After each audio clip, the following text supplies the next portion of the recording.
Okay, so here we're going to look at the idea of the intermediate value theorem. What does it say? What does it give us kind of intuitively? And so first off, just a reminder, a review here, what a root is: a place where your function crosses the x-axis, or a value you can put in where you get out 0, right? So places on the function that cross the x. Sometimes they're called zeros. All right, so then they give us this idea, where must there be roots? So the purple graph represents a continuous function. Parts of the graph have been hidden. So here's where we get to kind of intuition. So just thinking about, could there be one or not? Where must there be roots? So we can't see behind this yet, but I mean, this could have some roots, but we don't know for sure, right? It could dip below the x-axis or it could stay above it. This one though, I'm kind of guessing that it has to have some roots, because if it's continuous, this is key to these. For continuous functions, we can't pick up our pencil. How would it get from positive land up here to negative land down here without crossing 0? And then C probably doesn't, right? How would it, if it's continuous, once again, how would it dip over there without us seeing it? And so then we just get to take a look. We won't write in our answers here, right? We're just talking about it. Which circles is it impossible to have roots? I'd say C, right? How's it going to cross the x-axis?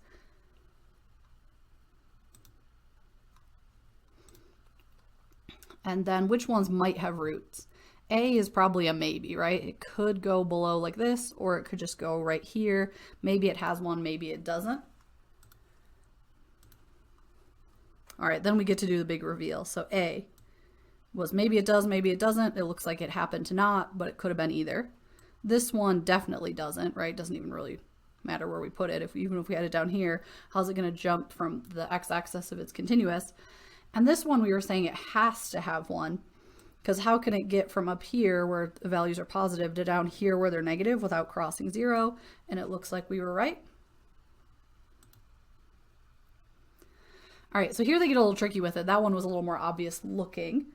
So this one, they say the graph is continuous again. So we draw this without picking up our pencil. I know it looks like a straight line, but we're going to have some fun shapes behind here. Which ones must have roots? Well, it doesn't look like there's any that have to have a root, right? We can't see any places where it goes from here where the function value is positive to here where it's negative. But it doesn't mean they don't either. Which ones might have roots? I mean, A, this is just kind of a judgment call, is barely touching here. So unless it like touches for 1 second, you know, one infinitesimal point that they're covering up. But B and C technically, right, some weird little dip in the graph could happen there or there. We don't know. It doesn't look like it, but it's possible. And then which ones are impossible? Well, if this one's high enough up, then if it's not touching here, then A would maybe be impossible. It looks like the whole thing's in the positive area. I know they made it a real close call. So now let's move them and see. So A, we're thinking, nope, it doesn't have a root. B, it was possible, but it doesn't. And C, it was possible, and it does, right? There's something unexpected behind there. We weren't guaranteed anything. It's not like this moved over into negative territory, but because we couldn't see, it was possible that this happened. So it looks like there's 2 roots under there. All right, now we have another one. Let's see. The orange graph represents a continuous function h of x. Parts of them have been hidden. So which ones must have roots? So it looks like C.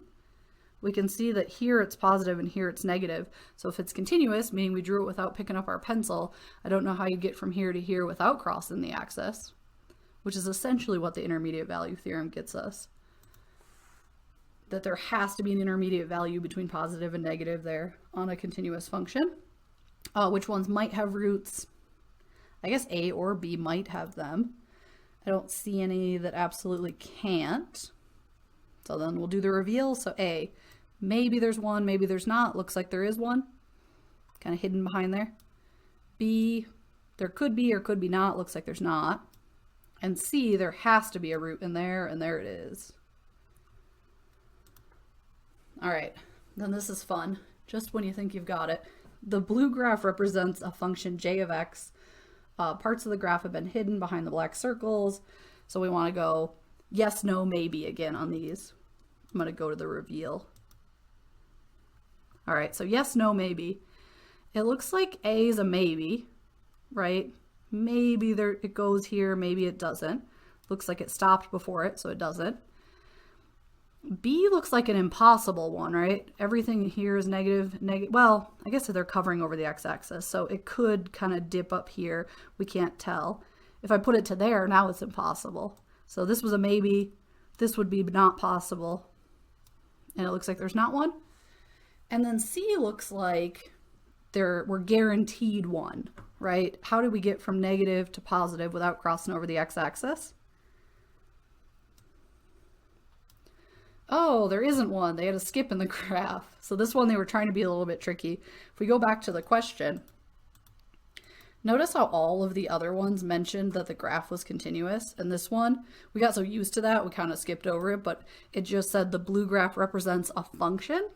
So another piece is, for intermediate value theorem to come in play, it has to be a continuous function. If you lose continuity, then this kind of thing can happen. The jump in the graph, and then you're not guaranteed a root anymore.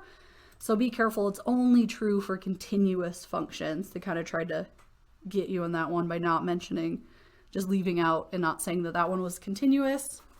After 3 in a row, we got used to continuous functions. So if you have a continuous function and you have a positive value and a negative value, it had to cross the x-axis. It had to equal 0 somewhere in between the positive and negative, right? If you're drawing something without picking up your pencil, you can't skip over numbers, which is the intuitive idea of what intermediate value theorem says.